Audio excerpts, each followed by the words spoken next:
Katru ceturtdienas vakaru arī šodien mēs pēc 4:00 sākam raidījumu Dzirdavots, tiešā ētera raidījumu, kurā vēlāk jūs arī varēsiet piezvanīt mums pa tālruni 26-891-074.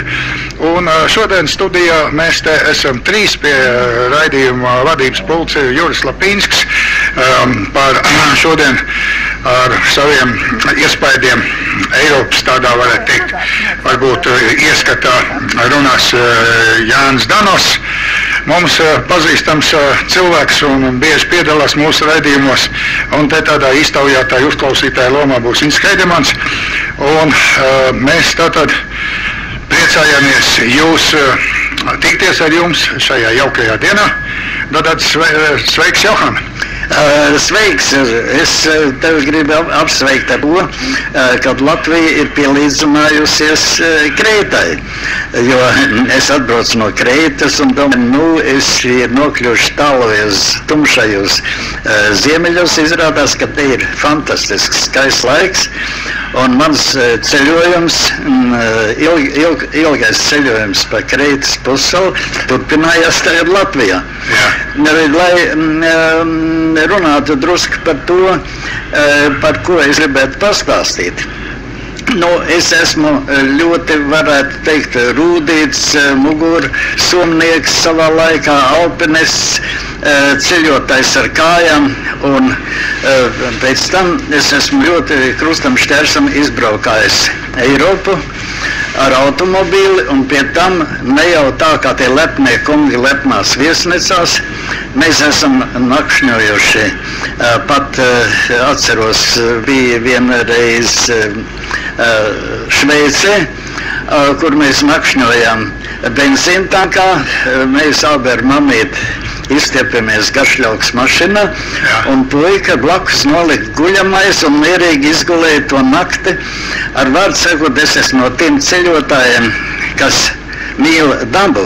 Es nekā jums nestāstīšu par to, kas ir skaists Krētā, ko var izlasīt grāmatās, kādi tur ir kari gājuši pāri. Krētā ir tā, kur izmeta Ādolfs savus izplikmlēzējus, kuri okupēja Krētu, un tur diezgan smagas cīņas bija ar partizāniem. Viss tas ir tas, kas mani maz interesēja. Es mēģināju baudīt dabu. Mums jāpasaka klausītājiem, ka Krētas sala atrodas Grieķijā. Grieķijā nosacīt. Viņi ir no Grieķijas, viņi atrodas pa vidu starp Grieķiju un slaveno to diktatoru bijušo nogāsto starp Lībiju. Viņi ir pa vidu, tā kā grūti pateikt. Ģeogrāfiski viņi ir diezgan patālu no Grieķijas. Bet administratīvi viņi ir Grieķijas sastāvdaļa. Jā, ir, bez šaubām, viņi ir Grieķijas sastāvdaļā, un ir eiro maksāšanas līdzeklis, bet, pati sala kā tāda ļoti atšķirās no pārējās Grieķijas, gan savas vēstures ziņā, kad kā ir veidojusies viņu saimniecība, viņu, varētu teikt, varas struktūras. Un var uzskatīt, ka liels trūkums ir salīdzinot ar Sicīliju, ka tur vismaz Sicīlijā ir ļoti spēcīga vara māfijai. Grieķijā pat tā valsts vara ir samērā maz, bet tūlīt es gribu vienu tādu lietu, ko diez vai kāds to zina, kad Grieķijā nebija toaletes. Cilvēki gāja vienkārši uz kūti savas darīšanas izdarīt, jo blakus mājai parasti ir kūtiņi, vai nu tur aitas, vai kas tur ganās, un tad diktators, tas, kā viņi sauc, tas bijušais Grieķijas diktators, Papandopoulos, tas izdeva likumu, kad 5 gadu laikā pie jebkuras mājas, jebkurā mājā jāiekārto toaleti, un ja to neizdarīs, tad māja noņems. Lūk, šis diktators ieveda zināmā mērā kārtību. Jā. Tā kā nevar teikt, kad šādā vientuļā salā nav vajadzīgs ar zināmu kārtību. Tas ir viens. Un otrkārt, tas kontrastējošais ir tas, ka turistu apmeklētā ziemeļu piekrasti ar Hāniju, Saudi, Kisamus, Retībno un tā tālāk ir tādi mazi fleķīši katrs, kur ir parastā turistu paradīze ar visiem lepniem restorāniem, ar visiem krogiem un tā tālāk. Bet ja jūs pabrauciet kilometrus 20, 30 salas iekšpusē, tad jūs esiet pilnīgi citā pasaulē. Tas ir fantastiski. To es nekur neesmu tik... Es esmu bijis arī Kanārijas salas izbraukājis krustam šķērsam, cik nu varēja, kur varēja un kur nevarēja ar mašīnu iebraukt, arī tur iebrauc. Un tā starpība ir fantastiska. Tieši ar to dabas varenību, kuru sabojāt var. Jo salīdzinot ar Alpiem, taču arī ir vesela rinda grūti pieejami izbūvēti ceļi, un tas tālākais jūs no civilizācijas nekur tālu nevariet aiziet. Bet šeit nu ir tā, ka ja jūs kaut kur nomaldāties no tās, tad kaut kur dabūt palīdzību, ja jūs esiet iebraucis kādā kazu iemītā ceļā, un kur mašīna nevar apkrist un tā tālāk, nu tad jūs variet pusdienu kātot, kamēr jūs nonāksiet pie cilvēkiem. Šis kontrasts ir fantastisks. Vēl viena lieta, kas ir mums Latvija ir ļoti rūpīgi, varētu teikt, apstrādāt gadsimteņiem ilgi, ir līsti līgumi, un ir iekārtotas pļavas, ganības, lauki un viss tas pārējais, bet ja paskatās, kāds darbs ir jāpieliek Krētā, slavenās olīvu koku birzes, olīvu koku meži, kas ir tanīs nogāzējis, tas ir neiedomājami, ka pie katra kociņa atsevišķi pieiet šļauciņa ar ūdeni. Jā. Visi olīvu koki tiek apūdeņoti. Tas ir kaut kas tāds fantastisks, un tas ūdens nāk no viņiem tas augtajiem baltajiem kalniem. Vai tās olīvas jau viņi pārdod, ne? Protams, viņi audzē. Jā, viņi audzē un pa katru koku īpašnieks saņem ar zināmu Eiropas pabalsta naudu. Jā. Bet es gribu runāt taisni par to iepriekšējo laiku, varētu teikt gadus 20, 30 atpakaļ. Vēl visas šīs olīvas vāca ar rokām. Ar rokām viņas apstrādāja. Ar rokām katra olīva bija jāpārdod, lai no viņas iztek rūgtums. Jā. Un tā tālāk tas darbs ir fantastisks, un tā kundzīte, pie kā mēs arī dzīvojam, tā ir vācieta, kas apprecējusi Grieķi, kur jau viņi arī Grieķi iepazinās Vācijā. Un tad viņi ir strādājuši abi divi Vācijā dažādus darbus un nopelnījuši naudu un nopikuši tanī Grieķijas stūrītī zemi fantastiskā vietā, kur līdz tam nebija ne zvejnieki, nekā tam līdzīgi. Viņi bija pirmie, kas bija viena tāda maza mini kūrotiņa iesācēja. Un tur kopā vispār ir 15 mājas. Jā, tas ir jūras malā, jā? Jūras malā, pašā jūras malā.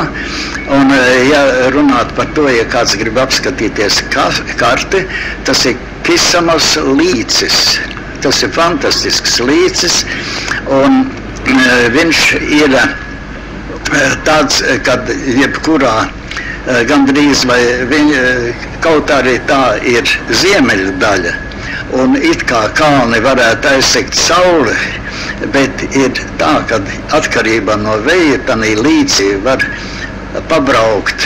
Mēs jau esam slinki palikuši, bet tie, kas tur kājām, kā to turisti, tad viņi savas teltiņas paceļ tur kaut kādā piekalnītē.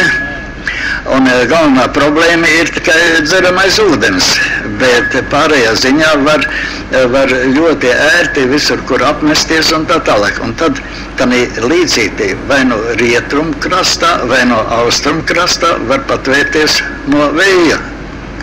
Un līdz ar to arī tas ir viens no tiem tādiem vienkāršākajiem, jebkuram pieietamam cilvēkam, kurš negrib ar lielu naudu, bet ar mazu naudu iegļūt lielu baudu, varu ieteikt doties uz Kisamosu. Un tikt uz Kisamosu ir Hānija, ir nākošā pilsēta uz rietrumiem, uz austrumiem, piedošana, kurā ir lidosta, kurā ir osta. Un attālums ir, tie attālumi tamī salā nav lieli, no Hānijas līdz Kisamos ir kādi 40 kilometri. Ideāls autobāns, kā saka, satiksmes. Tādā ziņā Kisamos ir galapunkts tai Kreitas autobānim. Cik liela tur tā Kreitas sala ir? Vai pussala? Viņa ir sala, viņa ir tieva un gara sala. Viņas no viena gala līdz otram iznāk kaut kas uz 250, 280, kaut kur apmēram ap to kilometru. Jā. Bet, tas ir gandrīz viss Latvijas garuma. Jā, nē, Latvija ir garāk. Latvijai... jā. Jā. Es vakar braucu to Rīgas līdz Balviem un atpakaļ, tur arī tāds gabalīčs krietnis ir. Tad es tā tagad stādos priekšā, es tur autobusu līdz Viļakai vai Žiguriem, tālāk tur vēl brauc. Tad, ja visi to saskait kopā, tad jau tā Kreitas sala tāda varētu būt. Nē, viņi ir garāk, apmēram ir tā līdz centram, no viena gala līdz centram apmēram ir kādi 150, no otra gala arī, bet ir jāņem vērā viens, ka tie ceļi jau ir serpentīna. Jā. Un līdz ar to tas garums, kuru nobrauc, ir krietni lielāks. Tā izskatās, ka tas ir tepat roku padūt un te ir klāt. Bet tad, kad iebrauc kalnos, kad no ziemeļiem uz dienvidiem, tad ir tā, kad ir... mēs ar savu kundzīti savā laikā ar motociklu izbraucam caur Kaukāzu, krustam šķērsam. Mums tas tā ir zināmā mērā, salīdzinot, tā ir bērnu spēle pa tiem ceļiem, kādi ir Kreitā. Esam trakāks piedzīvojuši, bet mana mamīte šodien vienā otrā vietā, kur es gribēju iebraukt, kur vēl ir asfalts, bet kur ir apmēram 30 grādu slīpa, viņa teica, vecais, es kāpu ārā. Bet viena lieta ir, kad var tiešām ieteikt tiem, kas ir sportistiski labi rūdīt, tad Kreitu izbraukt ar motociklu. Tas ir fantastiski, nav jābūt cross motociklam, normālais ielas motocikls uz turien. Vēl ir tāda lieta, kad var motocikls īrēt uz vietas. Kvadrocikls, motocikls, mopēdus, visus tos var īrēt uz vietas. Viņi nav jāņem līdzi. Es nezinu, cik tas maksā, bet automobīļa īre ir apmēram no 15 līdz 25 eiro pa dienu. Salīdzinot ar Latviju, es teiktu, kad ir lētāk. Ja mēs ņemam firmās un tā tālāk, mums jau pat uz 25-30 latu var paņemt pa mašīnu pa dienu. Benzīns dārgs. Benzīns dārgāks nekā Grieķijā. Agrāk bija otrādi, ka Kreitai benzīns maksāja uz pusi to, ko viņš maksā iezemē. Tā izspriedze ir izbeigusies, jo mēs bijām pirms 5 gadiem pirmo reizi, izcēlām desantu Kreitā, un tanī ziņā ir mainījies, bet kas ir, jāsaka, noteikti jāuzsver, esam daudz braukājuši riņķī, tik tāda laipna attieksme pret cilvēkiem, kā Grieķijā, es neesmu nekur sastaps. Viņi ir ārkārtīgi draudzīgi. ieliņas šauras, tā kā viens otram pabraukt garam var tikai ar norlocītiem spoguļiem, bet neviens neuztraucas, ka tu esi apstādinājis mašīnu un iegājis paskatīties, vai teiksim, tanī bodei ir labi apelsīni. Tas mierīgi pagaid nepīpina, viņš sēž un mierīgi ļauj iznākt ārā, iesēsties mašīnai, tātad savstarpējā automobilista attieksme ir tāda, kur atbraucot Rīgā ir jābruņojas ar īzeļa pacietību, jo nav, nahalu braucēju nav, un es tā vienam jautāju, kā tad jums tie šoferi un tā tālāk ir tik laipni. Jā, gribēju paprasīt, tu stāstīji par tiem kalniem, par serpentīniem. Kāda tur ir tā izcelsme? Viņi vai ir tā ir vulkāniskas dabas, visa tā sala? Jā, vulkāniskas. Absolūti, tīrais. Un tas ir viens kalns tāds, ja vairāk tāda virkne un tā. Nē, viņi ir virkne. Jā, kāds ir tas reliefs? Viņi ir tā, kad ir faktiski salai ir divas tādas apaļas daļas, un pa vidu ir mazs sažņaukts apmēram 80 km plata strēmele. Bet pa vidu no ziemeļiem uz dienvediem izbraukt pa to šaurāko vietu vispār nevar, jo tur pa vidu ir kalni un pie tam sniegoti kalni. Jā. Un to sauc par baltajiem kalniem. Un baltie kalni, viņi ir balti līdz, var teikt, līdz vasaras vidum. Šajā laikā viņi bija fantastiski, skaisti balti. Ja kāds ir bijis Tenerifā, tad Tenerifā ziemeļa nogāzes arī tas vulkāns ir balts. Bet no turienes jau nāk ar no tiem 2,5 km augstuma, kur tur ir visa ģeoloģija redzama. Tur ir granīts, tur ir gnejs, tur ir kaļķakmens, tur ir veseli viss tas, ko vulkāniskā plāksne ir sastūmas šo salu, un pie tam viņā ir bijuši divi pamatvulkāni. Tātad kā tāda brille, vienā brilles acī ir kalni, otrā brilles acī ir kalni. Un no ziemeļiem uz dienvidiem var tikai braukt vairāk salas galā, aiz tiem kalniem. Tad ir kaņoni, kuri ir līdzvērtīgi Amerikas kaņoniem. Vislielākais, dziļākais kanjons, kurš ir tikai kājām izstaigājams, arī ir Kreitā. Tātad es negribu jums piedziedāt ausis ar Kreitu, bet es tiešām varu teikt, Eiropu pazīst un bijusi no viena gala līdz otram. Vienīgais, kur no es neesmu bijis, tā ir Turcija. Kaut kā tā ir gadījies. Bet es tiešām šajā salā esmu iemīlējies līdz ausīm un gribētu to ieteikt tieši tiem, kuri nav bagātnieki, kuri nav jaunbagātnieki, jo viņi neko sevišķu lepnāku kā citur, viņi atradīs tik lielu luksu.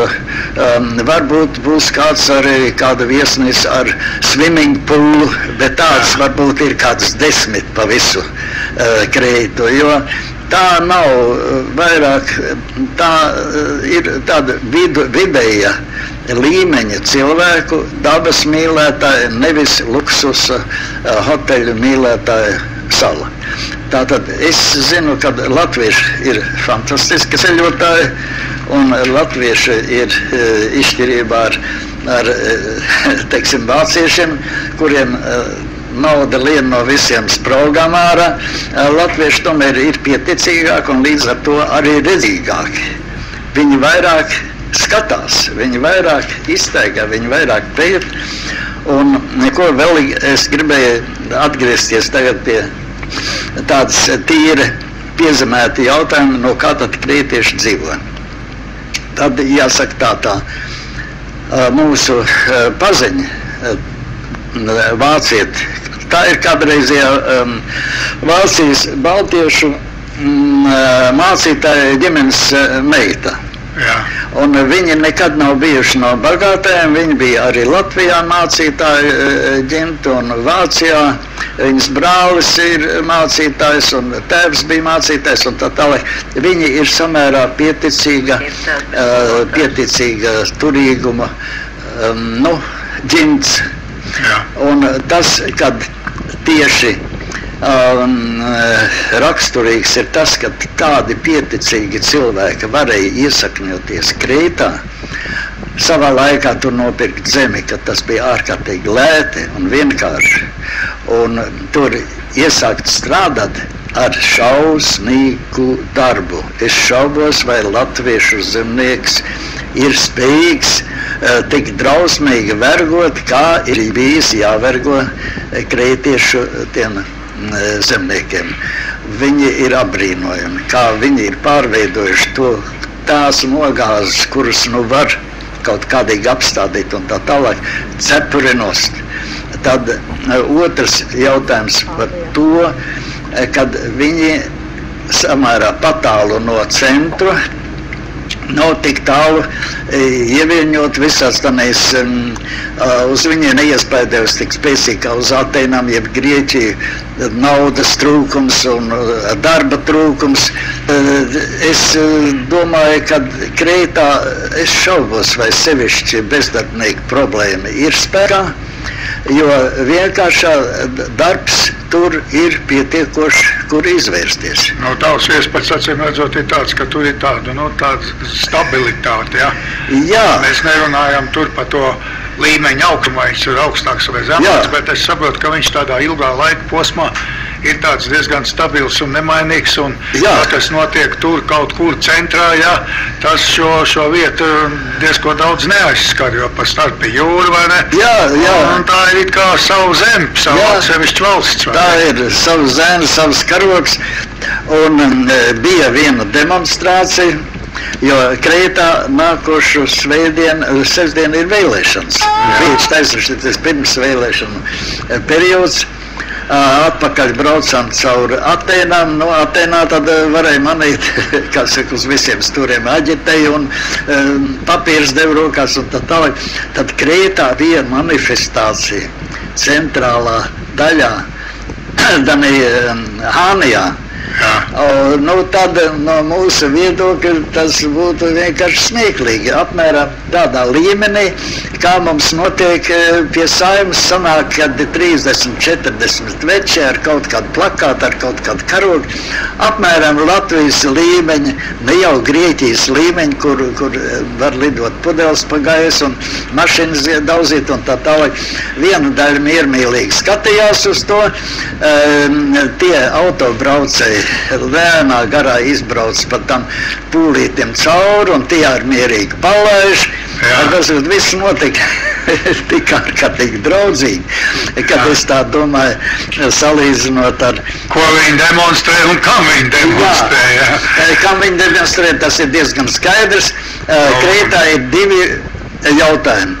Viens jautājums ir komunisti, viena daļa krētieši ir pret komunistiem, un viena daļa krētieši ir komunisti, kuri ir latifundī īpašnieku vergi, kā viņi skaita, kuriem nepieder olīvkoki, bet kuriem ir jāstrādā, te ir pilnīgi tāda šķiriska attiecība.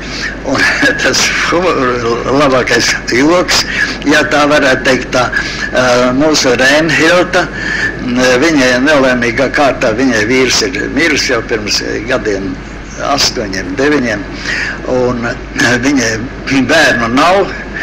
Tā vienkārši viņai fizioloģiski viņam bija, viņa ļoti bērnus mīloši un savu brāļu bērnus un tā tālāk cenšas pie sevis liecināt.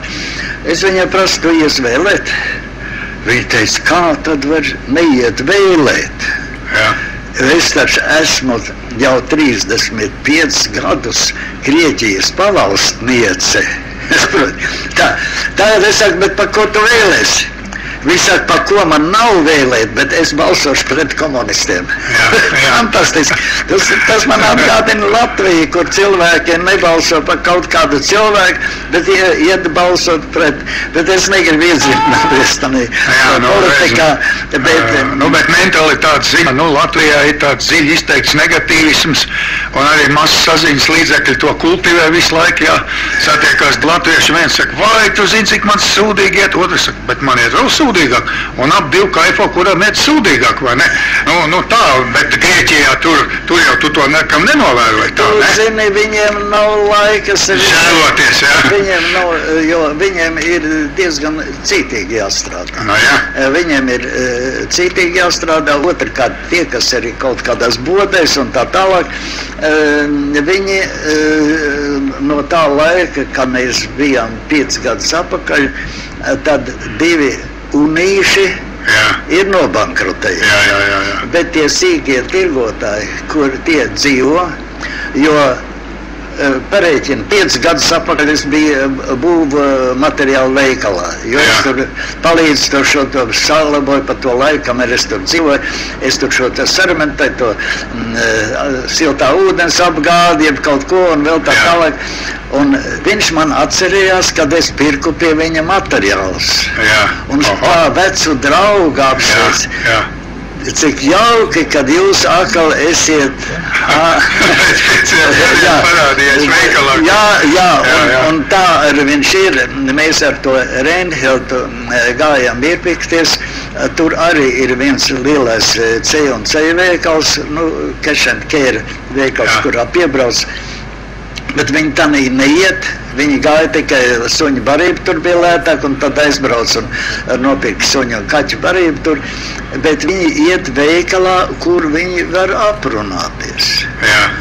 Un viņi sarunājās, viņi izrunājās, un pēc tam aiziet tādā mazajā centrā, ir tāda kafejniciņa atklāta, tad sēž padzer kafiju, turku kafiju padzer, un tā tālāk viss tā gaisotne, tādā vidē, kur cilvēki ir pakļauti dabai un ar dabu viņiem jārēķinājās, viņi nenervozē. Ir uznācis augstais pūtiens no jūras, tad nekā nevar darīt, cik ilgi viņš ies, neviens par to nedomā, kad pārstās, tad pārstās. Un līdz ar to tas stoicisms saliniekiem ir fantastisks. Es ieteicu cilvēkiem, kuri grib tikt vaļā no savu stresu, tiešām aiziet un izārstēties. Man personīgi jāsaka tā, man diemžēl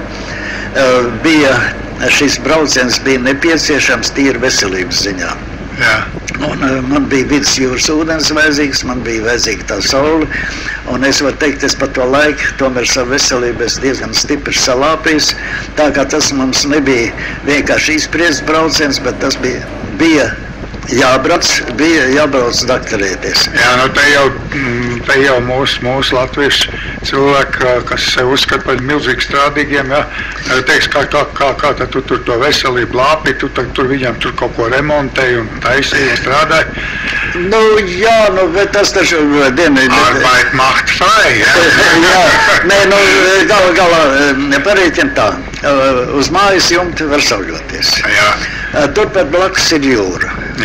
Bet mēs jau katru dienu iztaisījām braucienu apmēram 100–150 km ar mašīnu nobraucam. Aizbraucam no sākuma ūdens bija ļoti augsts, tad braucam uz dienvidu piekrasti. Jo man tā pelde bija vajadzīga, man ir nedzīstošas brūces kājā, un kopš pēdējā brauciena, kad es gandrīz jau viņu biju salāpījis, atkal viņi palika slikti. Man jāmērcē kājas vidusjūras ūdenī, un pēc tam viņas jāsargā. Bet peldēties no sākuma nevarēja, bet tad, kad pabraucam pāri uz dienvidu pusi, tas ir apmēram 2 stundu brauciens, un tu esi otrā krastā, un tur ir pilnīgi cita temperatūra. Jā. 2 grādu starpība ir milzīga. Vai 18 vai 20 grādos jau var forši peldēt. Jā. Tie vietējie gan skatījās kā uz tādiem jukušajiem, kurš kad ziemā lien ūdenī. Jo viņi jau gaida, kad 22, 23, 24, tad viņi peldās. Bet Baltie cilvēki jau viens otrs bija, un Grieķijā sezona iesākās tikai tad, kad beidzās skolas. Jā. Un līdz ar to es varu pateikt, kad kā noslēpumu pateikt, mēs braucām uz Paleohoru. Ja kādu tas interesē, Paleohora ir arī tāds stūrīts, kur ir samērā laba pludmalīte, jo visur jau ir drosmīgi akmeņi. Tā ir Kreitas salā, jā? Jā, tā ir pašā Kreitas salā, tā ir tikai dienvidpuse. Jā. Un tad iegājām painteresēties, cik tad maksā apmešanās. Jā. Pašā jūras krastā, pašā pludmales malā varēja dabūt istabu pa 25 eiro 2 cilvēkiem. Jā. Tas ir fantastiski. Ko tādi iedomāties. Jā, 25 eiro dienā. Pa 2, tātad 12,5 eiro. Istabiņi, tādi kā šī istabiņa, kur mēs sēžam 2 gultas un tā tālāk, duša pieietam, toaleti pieietam, viss. Kaut kādas 8,5, starp 8,5 un 9 lati, jā. Tā iznāk vienam cilvēkam, ja tā dalīt, jā. Jā. Tad ar pārdiem kaut kādi 17 lati kaut kādā. Bet vēl ne tur pašā malā, bet kaut kādā ciematiņā, kas ir ne pie pašas jūras. Tā ir vēl vairāk. Es varu rēķināt, kad par 4-5 lati mierīgi var pārgulēt. Jā. Tā kā sala ir lēta. Jā. Tas ir, ko vēl es gribēju pašā beigās, lai es pat daudz, varbūt kādam ir kādi jautājumi, labprāt uz viņiem varētu atbildēt, bet vēl gribēju piebilst to, kad šis laiks, kurā mēs tagad bijām, bija tuvu optimālam. Vajadzēja faktiski vēl 1 nedēļu pavilkt uz priekšu, līdz kādam 10. 15. maijam, līdz jūnija sākumam, es iesaku, tas ir tas periods, kamēr vēl nav cilvēki ar saviem bērniem, kuriem tur ir veseli rindai, ir mājas tur. Vasaras mājas. Vai viņiem tāpat kā visā Eiropā tā skola ir garāk, jā? Viņiem kaut kur maija beigās. Tad jau viņiem varētu būt apmēram tāpat kā Latvijā. Es tev nemāku pateikt, es tā prasīju, kad viņiem sākās sezona, viņi teica tā 15. 20. maijā. Es nezinu, ar ko te Latvijā viss tās cīņas beigsies par to skolas ilgumu, cik ilgi tur notiks, vai notiks ilgāk pa mēnesi vai kā. Bet es zinu, ka mūsu skolotāji ir ļoti neapmierināti. Ja viņi saka, ka mums jau pa to mēnesi vairāk nemaksās, jā? Ne jau par to runa ir. Es saprotu, tu runā pa laika apstākļiem, par to, ko var izmantot, jā, tur cilvēks, kas... Tu zini, tur ir līdzīga situācija kā pie mums. Jā. Atvaļinājums un skola ir pielāgota dabai. Jā.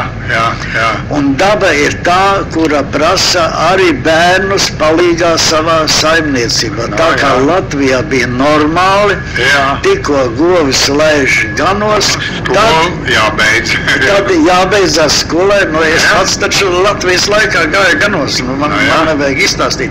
Un viss ir skaidrs. Un rudenī vēl bija, kad iesākās skola, vēl bija kartupeļu nedēļa. Pa kurā jānovāc kartupeļi. Viņi bija pieskaņoti Latvijas lauksaimniecības ciklam. Un līdz ar to Krētā ir līdzīga situācija, kad pieskaņojas tam ciklam, kad ir vajadzīgs visas darba rokas. Un nevis tas, kad palaist Eiropas direktīva. Jā, Eiropas direktīvas iespējā visus sūtīt uz kaut kādiem traļi vaļi nometnē, un nezinu, ko nometnes ir ļoti laba. Bet tā tradīcija, kad bērniem ir jāpalīdz mājas solim, Krētā viņa vēl ir spēkā. Un, kā saka, lai tas dieviņš sarā to skaisto salu, lai viņi netiktu piesārņot ar šo subkultūrisko dzīvesveidu. Vecāki pa sevi, bērni pa sevi, katrs dzīvo savu dzīvi, nevienam ne par ko nav jāatbild. Lūk, šī atbildības sajūta, kas ir kalnietim, viņam jāatbild dabas priekšā. Un ja viņš neuzņemās šo atbildību un nepareizi rīkojas, tad viņš dabūna ciest. Un tā tradīcija drusku man salīdzinājumā ir ar Latvijas, varētu teikt, kultūra tradīcijām. Un Latvijas kultūra tradīcijas nebija bērnu dārzi, nebija nometnes, nebija viss tas pārējais. Tās iesākās Krievu laikā, lai atrautu cilvēkus bērnus no ģimenes, lai viņus audzinātu pa kārtīgi padomu pilsoņiem. Es tev mazliet gan gribu vēsturisko lietu palabot, jo pirmo bērndārzu Latvijā nodibināja. Tas bija arī Augusts Dombrovska nopelns tur Ziemeļplāzmā, jā. Es pats gāju bērndārzā. Es saprotu, bet tas bija pilsētas bērndārs. Bet tā bija atšķirība. Es gāju franču bērndārzā, man pirmā valoda, kurā iemācījos lasīt 5 gadu vecumā, bija franču valoda. Bija bērndārs, bet bērndārs bija gan turīgo vecāku mērķis, lai pieredinātu kā sociālu būtni, lai bērns izaugtu. Es gan kā vienīgais bērns gāju bērndārzā, tāpēc es arī esmu kontaktābls. Mani bračkas tomēr bija tā diezgan atturīgi un tādi, jo viņi bija uzauguši mājā. Bet tā ir cita lieta, bērndārzi bija, bet nevis obligātie bērndārzi, kur atņem cilvēkam savu bērnu, un viņu veido homo sovietikus audzināt. Bet ko tad tur tai padomu laikā tas cilvēks varēja darīt, ka viņam bija obligāti 8 stundas jāstrādā, citādi viņš skaitījās parazīts, ja viņš nestrādāja, vai ne? Un tas bērns kaut kur bija jāliek. Un tad vēl pie tam, godīgi runājot, man tev nav jāpūš migrācijas un nevienam citam, bija darbs, kurā tu strādāji, kurā tev ir jāstrādā, un tad bija darbs, ar kuru tu nopelnīji naudu. Un līdz ar to, pēc tam, kad es izbeidzu savu darbu institūtā, tad pa svētdienām es kāpu uz jumtiem un vilku televīzijas antenas. Un pa to svētdienu nopelnīju apmēram tikpat daudz, cik pa visu mēnesi darbā. Tā kā padomu laikā latviešu bāleliņi, tie, kam bija kaut kas vairāk kā piespatri galvā, izmantoja laiku, lai ne tikai viena lieta bija obligātais darbs, un otrs jautājums vēl bija, kā piepelnīties. Un varētu teikt, šis viedoklis jau arī tā bija, kad gan tas tēvs, gan tā māte kaut ko šiverēja un tā tālāk un dabīgi. Tie, kas galīgi neko citu nedarīja, kā tikai aizgāja uz pabrīķi un tā tālāk, bet abi divi, tētiņš un māmiņa bija pabrīķī. Vecā māte arī bija pabrīķī, neviena mājās nebija, bērnam nebija kur likties. Tā ir, bet bet atgriezīsimies tagad pie tās Grieķijas, tu saka, Grieķijā, tie bērni ir, nodarbināti, redz, citi teiks, bērnu eksploatācija, cilvēktiesības un jātaisīja demonstrācijas, vai ne, un tam līdzīgi, redz, par tikko bija darbs svētki, vai ne, kur iesākās pirms ļoti daudziem gadiem par 8 stundu darba dienu, un 1. maijs Latvijā pagāja pilnīgi mierīgi, bet citās valstīs Eiropā tur jau notika dažādas demonstrācijas, un tā jau ir tāda tradīcija. Un tad, kad es pirmo reizi biju Zviedrijā 89. gadā, man, kad aizved pie Olofa Palmas skapa, es skatot tur apkārt sarkanie karodzīmi, man saka, redz, sociāldemokrāti tur salikuši tos sarkanos karodzīmus apkārt Olofa Palmas skapam, un man jau tur tāda viepiņa kundze, viņa saka, tu skaties, kas tur 1. maijā pie mums notiek, un kad tie ir milzīgi svētki, un tur visādas demonstrācijas notiek un tā. Un tad es domāju, pagāju aizbraucu tur, es domāju, te iet trakāk nekā Padomju Savienībā, ja? Toreiz jau vēl skaitījās mums tā Padomju Savienībā, ne? Un man kaut kādā veidā laimējās nokļūt, kā formāli viņi skaitījās kapitālismu zem, bet faktiski es uz sociālismu zem aizbraucu, ja? Nu, jā.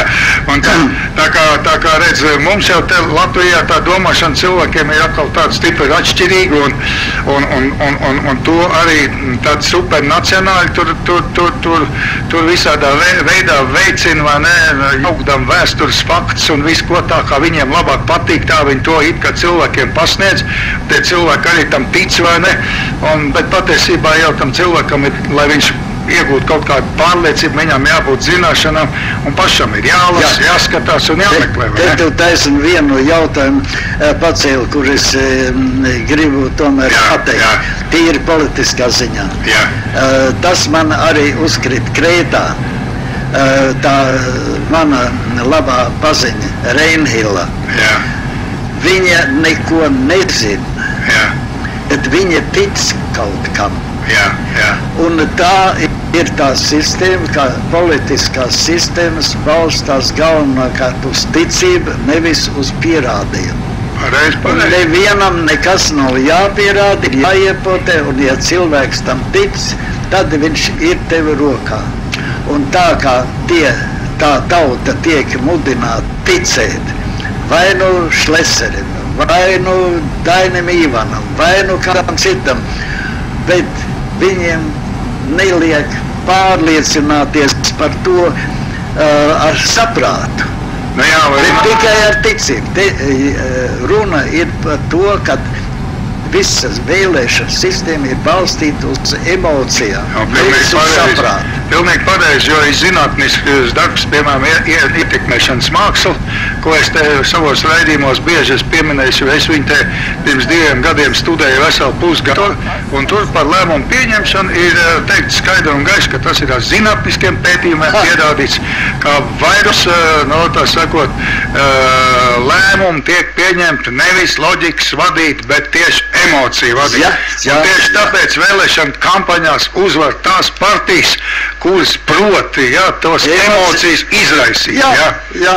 Jā, te Juris kaut ko grib jautāt, laikam, Es negribu diskutēt par tām emocijām un visu, tad jau iznāk, ka tad, kad mēs to pensionāru referendumu norganizējām, tas nebija teātris, tur nebija emocijas, tur bija par savu pensiju jābalsot, tāpēc arī neaizgāja. Tāpēc arī viņi aizgāja nenobalsot par savu pensiju, viņi jau nesaprata lietas būtību, bet es ne par to gribēju Anto prasīt. Es gribu izmantot to gadījumu, ka tu tur esi bijis tie jaukajā Krētas salā, un tu teici, kanjonu tur esot. Vai to kanjonu dibenā tur arī kaut kādas upes tek, un vispār vai tai Krētas salā ir upes, jo ja tu saki, ka tie kalni tur ir sniegs, tad tam sniegam kaut kur jāpaliek, viņš jau tek zemē. Tur ir tā īpatnība, kad ūdens Krētā cirkulē, kā mēs sakam, kā pazemes ūdeņi. Un ja ir upes, tad ir pazemē ir vesela ūdens teces sistēma. Ar to viņi arī var ieborēt iekšā, kā saka, tanī slānī un dabūt ūdeni ārā. Bet upes ir tikai ļoti agrā pavasarī. Pavasar tie kanjoni ir tukši, izņemot tas kanjons, pa kur es teicu, kas ir tas visaugstākais Eiropas dziļākais kanjons, kurā ir 15, pagad vairāk, ir apmēram kājām jānoiet ap 20 kilometru. Tur nevar, varbūt ar krosa motocikli var izbraukt. Lūk, un tur ir drusku ūdens apakšā. Tas ir vienīgais kanjons, kurā visu gadu tek ūdens. Pārējais viss sūcās pa tiem slīpajiem slāņiem. Nu, redz, tu laikam nesaprati. Man bija tāds tāls tas jautājums. Ja? Es to prasīju tā teikt par veselības lietām runājot, tā kā mūsu raidījums, protams, ir dziļravots, vai ne?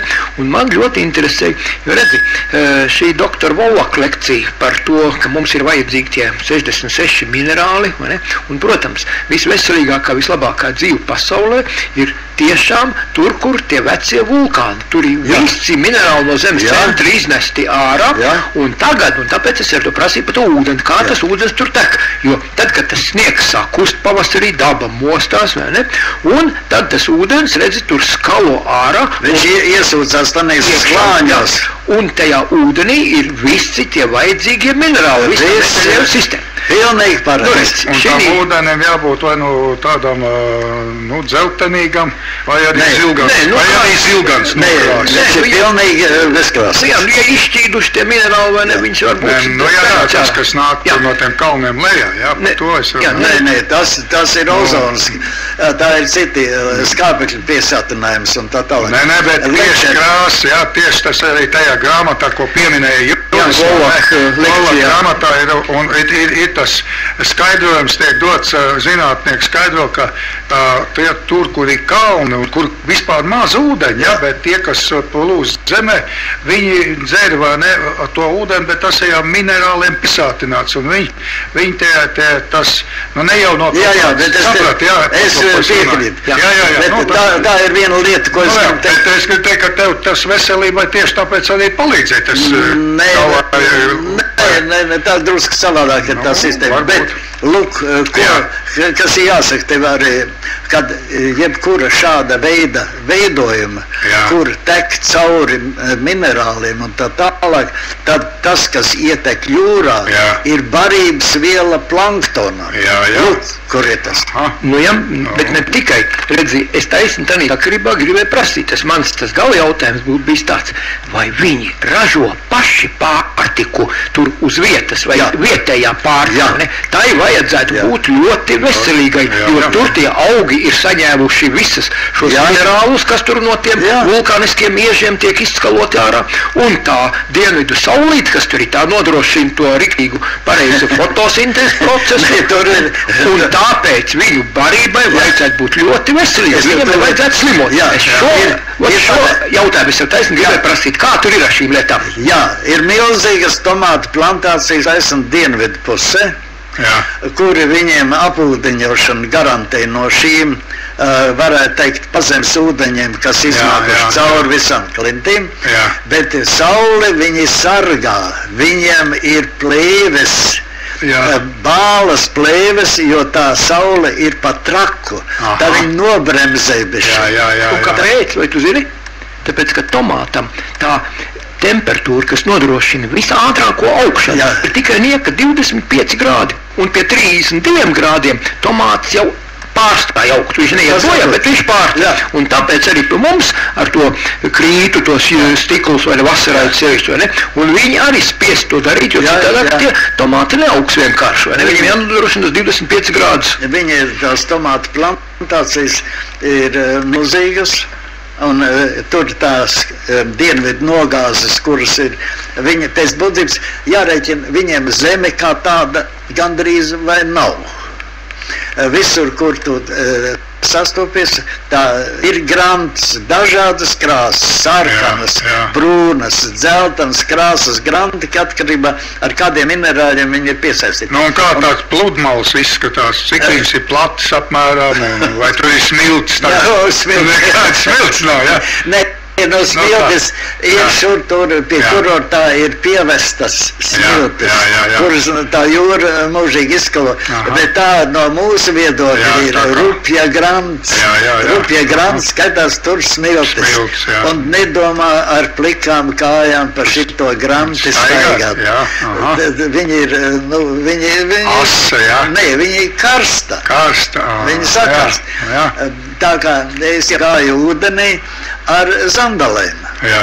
Jo, kad tu iebrini ūdenī, tad iesākās lielie akmeņi. Aha, nu jā. Un uz tiem var ievainot ne tikai, bet paslīdot, ja tu tur iekrīt iekšā, tad apskaties, man vēl ir rētas uz rokam, nu jau ir sadzīvuši.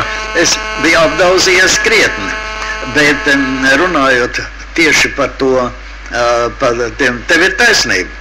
Kad vietējā pārtika ir forša, otrkārt vietējie sieri, kazu sieri, aitu sieri, no šitām ganībām, un tas fantastiskākais skats, ka tu ieraugi tās kazas stāva siena, kur nevar uzrāpties, un mašina, tas ceļš ir izlausts cauri tādam, 30 metru augstam tādam tunelim. Un tā kāza pa to plakano sienu, čik, un tātad kazas viņiem ir aitas ir, gaļa ir lētāka nekā Latvijā, izņemot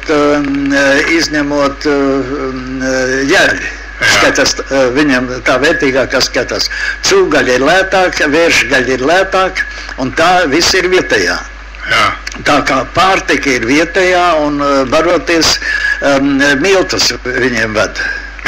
Miltus viņiem ved, šur tur varēja redzēt, bija pašu vajadzībām vai no auliņiem, bija kaut kur kāds gabaliņš, kur bija auga kaut kāds zāli. Vienā vietā es ieraudzīju miežus. Un vienā vietā kaut ko līdzīgi starp rudziem un kviešiem. Bet viņi tā ir greznība. Jo tādā vietā, ja viņš tādā laukā būs iestādījis 10 olīvu kokus, kur pēc 100 gadiem tie olīvu koki ir fantastiski. Viņi ir gadu simtiem veci. Viņi ir fantastiski. Līdz ar to redzi tā tomāts. Labāk iestāda tomāts, uzvelc plēvi, ūdens ir, minerāli ir, un tanī pašā vulkāniskā pelnu zemē viss aug griezdamies. Tā ir.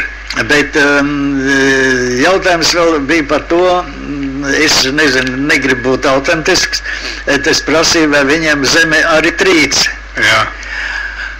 Viņi teica, ka viņi par tiem 35 gadiem, ko viņi tur dzīvo, vienreiz ir sajutusi, kad drebina. Bet otrā salas galā, tomēr tad var nelielu zemestrīcīti just. Nelielu. Mājas, viņas ziņā, kad neviena māja šī vēsturiskā periodā sagruvas nav. Viņa gan ceļi ļoti zemes, ne, ļoti masīvas.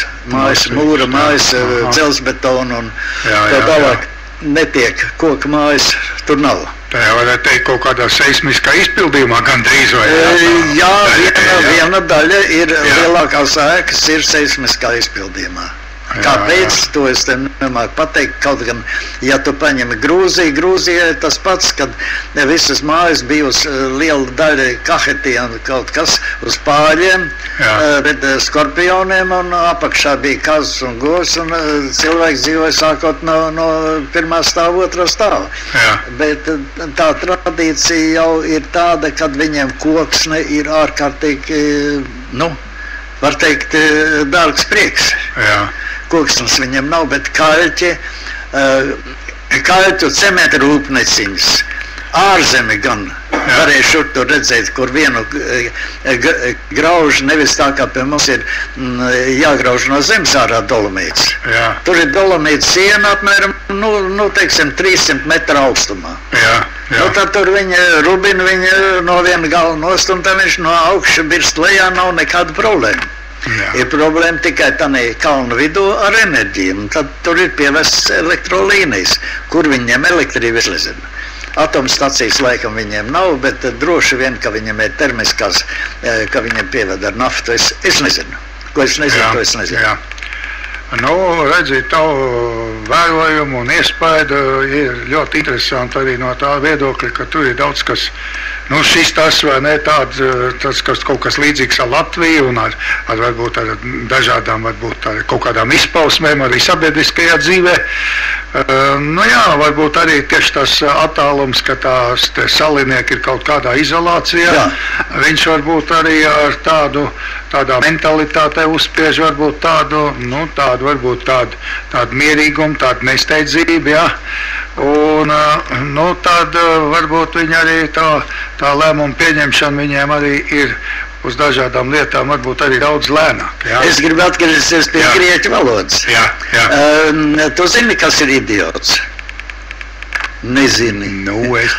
Idiotos ir salinieks. Salinieks, jā. Tātad viņi uzskata, ka grieķu valodā jau ir salinieks, tas ir īpatnis. Aha. Tas ir savādāks. Jā.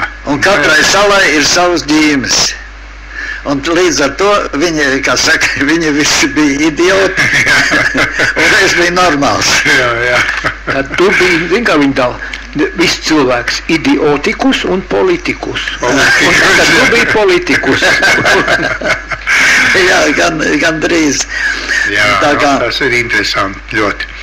Tā kā vēl runājot par to Grieķiju, kad man sariešās asaras, kad mūsu grūtības un grieķu grūtības vispār nav salīdzināmas. Jā. Viņiem ir bišķītiņa iešņāpts tikai.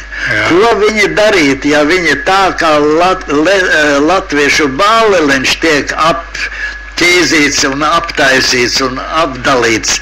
Ko tad tie grieķi darīt? Ka tagad, kad viņiem bišķītiņi, ka viņiem nemaksā 2 reizes gadā, 15. mēnesi. Jā, un tā tālāk, ka viņiem tagad šito te noņem nost, un kad tu paskaties Atēnās kopš tās reizes, kad es biju 5 gadu atpakaļ, un šodien viņi ir pārpildīta ar viselegantākiem, skaistākiem, lielākajiem močiem, kuri maksā dārgāk, kuri maksā apmēram tāpat kā šis kabriolets. Kabriolets cenā. Pilna Grieķija, pilna Atēna ir ar moto. To var saprast, ieliņas ir šauras. Jā. Viņi var nostāties, viņi var izbraukties cauri, bet kāda cena? Jā. Tā kā mani draugi vācieši atbrauc no Vācijas un šausminājās, cik daudz mums ir džipu. Jā. Tad Atēnās es ieraudzīju, kāda tur nauda ir plūdus, un cik viņi ir apgriezti. Un ja tur, paldies Dievam, kad latvieši nav grieķi. Jā.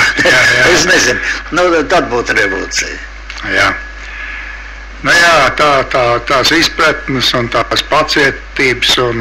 Redzēsiet, domāju, ka Latvijā, diemžēl, ir tā vergu filozofija ņēmusi virsroku, jo redz cilvēku runādam par nabadzību, ar to arī piesaist, jo būtībā tas ir kosmiskās, kā saka, piesaists likums, ko tu sauc, tas arī tev pienāk, un tas arī vairojās.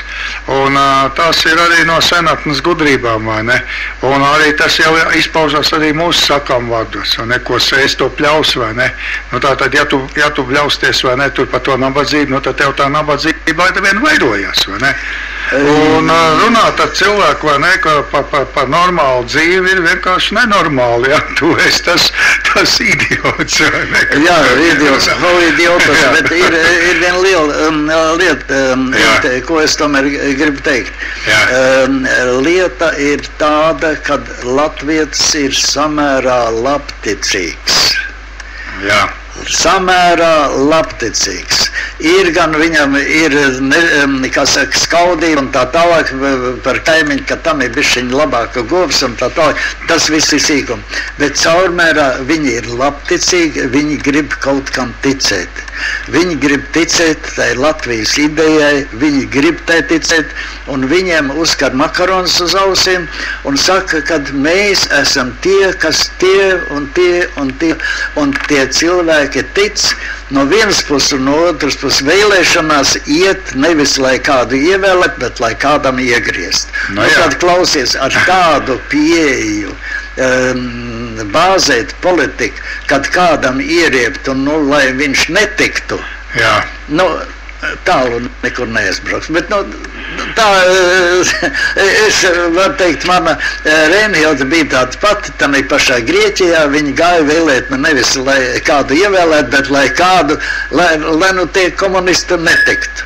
Un viss, tas viņa vienīgais interesē. Tad bija taisni tāpat, kā mūsu referendumā, tagad bija jāvēlē pret. Jā. Pret. Cilvēks uz to ir ieprogrammējis. Mūsu laiks ir pienācis izskaņai. Mēs nevienu muzikālu pauzi šodien neieturējam, jo tu jau kā muzika skanēja tavs stāstījums šodien. Jā. Kāds zvans varbūt? Un, es jau telefonu sākumā pateicu 26891, tas ir 1074, jā, bet lūgums ir tāds tikai par šo tēmu jautāt, nevis te zīmēties ar kaut kādiem politiskiem saukļiem un tam līdzīgi. Tātad mēs jūsu rīcībā vēl 1 minūti atstājam, ja kāds piezvanīs. Ja kāds zvanīs, tad zvanīs, jā. 3-4 minūtes. Paskatīsimies, jā. Ko tad tu gribētu vēlēt tagad pēc viss tā redzētā mūsu cilvēkiem? Jā, te jau ir viens zvans tagad skan, jā. Tas ir mūsu zvans, jā. Jā, lūdzu, Radio Merkurs jūs klausās. Jā, lūdzu. Jā, lūdzu. Halo. Jā, mēs jūs dzirdam. Labvakar, kungi. Labvakar. Danos kungs pieminēja un pareizi izteicās par latviešu labticīgumu. Es gribētu nedaudz arī viņu, nepapildināt, bet mazliet, kā saka, šo jautājumu tā izvērst tādējādi, ka pareizāk varbūt būtu teikt, ka mums latviešiem piemīt patoloģiskā tolerance. Jo gan var izskaidrot citādi faktus, ka Latvijā pensionāri un citi latvieši, kuri tā mēs vēl saucamies, cīnās par iztikas minimumu, bet Grieķijā cīnās par 3-kārtīgi lielākām algām vidēji un pat vairāk nekā mums pašlaik ir. Par labturību viņi cīnās. Protams, ka viņiem nav jācīnās pret okupācijas sekām, par dekolonizāciju, jo vācieši ir sen pazītni, Krievi ar pie viņiem tur daudz norāgojušies, tā kā viņiem acīm redzot ir pietiekami laika domāt par dzīves kvalitātes uzlabošanās. Gan uzlikt viņiem tur neiet, jo kā te televīzija rādīja, apelsīni viņiem aug parkos. Jā. Cerams, ka mums arī drīz tā būs. Paldies par zvanu, paldies par viedokli. Jā, ko par to cīnīšanos pret, tie, kas cīnās pret, viņi arī vienmēr dabūna pret, jā. Un tātad, ja tu kaut ko gribi sasniegt, tad tev ir jācīnās par, jā. Un ar to, mums ir atkal kāds zvans. Jā, lūdzu, Radio Merkurs klausās. Lūdzu. Jā, lūdzu. Halo. Labvakar. Es tikai pāris vārdos, jā. Danos kungam, viņš kā, teiksim, mācījies faktiski, motivācijas, viņš ir mazliet kursa Vācijā pašlaik Bavārijā, Rolands ir izlaists, jau laikam labu laiku apakaļ, un viņiem notiek viss tā andela, vai ne, bateri par Rolandiem, un vispār aizkulisēs runā, ka gatavojas atkal to vācu marku celt ārā no pagrabiem, un kas ot šai jautājumā viņam ir zināms Danos kungam. Es šajā gadījumā par vācu politisko sistēmu dabīgi, ka es esmu informēts, bet es neesmu kompetents un es negribētu izteikties, jo, kā fiziķis būdams, es nesākšu griezt aklo zarnu un dakterēt cilvēks. Tā kā nevar neko teikt, vienīgais, kas attiecas uz Vāciju, tā ir tāda problēma vienmēr bijusi, kad tas pendels starp socialistisko virzienu un konservatīvo virzienu vienmēr šie dažāda veida kompromisi tiek slēgt. Un līdz ar to atšķirībā šī politika no Latvijas, kur uz kompromisiem sevišķi nav ko cerēt. Nu, es uzskatu, ka Latvijai vajadzētu mācīties arī politiskā ziņā iziet uz kaut kādiem kompromisiem. Bez tiem reāla politika ir ārkārtīgi grūti panesama. Paldies! Jā, paldies par zvanu, paldies. Mums vēl viens zvans. Jā, lūdzu, Radio Merkurs jūs klausās. Jā, lūdzu, mēs jūs klausamies. Halo! Halo! Labvakar! Labvakar! Es gribēju zināt par latviešu vērticību. Nu, tur, ko mēs esam nonākuši, to jau te paši mēs esam vainīgi. Vērticību mums reklamēja ilgākais grupējums, profesori, Raimondiņi, vienā pasē Imantīts, un mēs ar viņiem balsojām. Lūk, un tad mēs tagad esam nonākuši. Jā. Un lamājam tagad jau valdību, kas cenšas saglābt tos veco izgāstu iztīrīt. Jā, nu, tas ir atkal jautājums, par kuru varētu diskutēt, bet paldies par viedokli, paldies par šo zvanu, jā. Nu, un, jā, ir vēl viens zvans, jā, nu, mums laiks jau ir krietni pāri, jā, un paldies visiem, kas zvanīja, paldies visiem, kas piedalījās mūsu raidījumā ar jautājumiem, ar zvaniem, ar papildinājumiem, jā. Jā, nu tātad, ko tad tu gribētu vēl tā īsti novēlēt mūsu? Es gribētu novēlēt galvenokārt paturēt latviešiem to spēju ceļot, skatīties un redzēt, un novēlu visiem klausītājiem, lai viņi paceļo ne tikai pa Latviju, bet arī pa citām zemēm un ar atvērto aci atgriežas atkal savā dzimtenē un saka, šeit ir manas mājas. Jā, vakar man bija iespējas kāds 500 kilometrus pa Latviju nobraukt, un es redzēju tik daudz Latvijas mežus un brauc kāds kilometrs 50 kilometriem vienu māju tikai ceļu malā redzēju. Arī tāda posma bija, un es domāju, kur tad tie cilvēki, vai ne, mums patiešām ir 500 kilometru gara smilšana pludmala, kāda nav nekur citur pasaulē. Mums ir tikai 46% meža Latvijā, kas arī nekur pasaulē nav tādā vai ne koncentrācijā un tādā daudzumā. Mums ir 4. vietā pēc ūdens resursiem mēs esam. Mums ir 4 gada laiki, ja. Mums nav krokodili, kas mūs rīja nost, mums indīgi čūski tikai lodzi, ja. Nav tur visādi mūģi, kas tev tur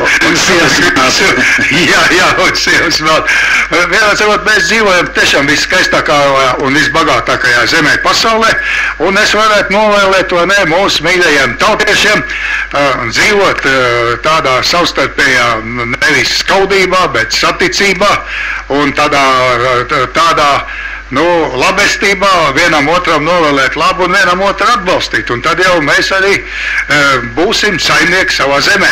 Paldies, ka bijāt kopā ar mums. Paldies Jurim Lapinskim, kurš rūpējās par mūsu raidījumu labskaņu un te arī piedalījās sarunā. Un paldies Johanam Danosam. Un Ints Heidemans bija kopā ar jums, kurš ir jūs gatavs uzklausīt par kādiem papildus jautājumiem arī pa tālu un 263 5588 vai arī 6752 7019.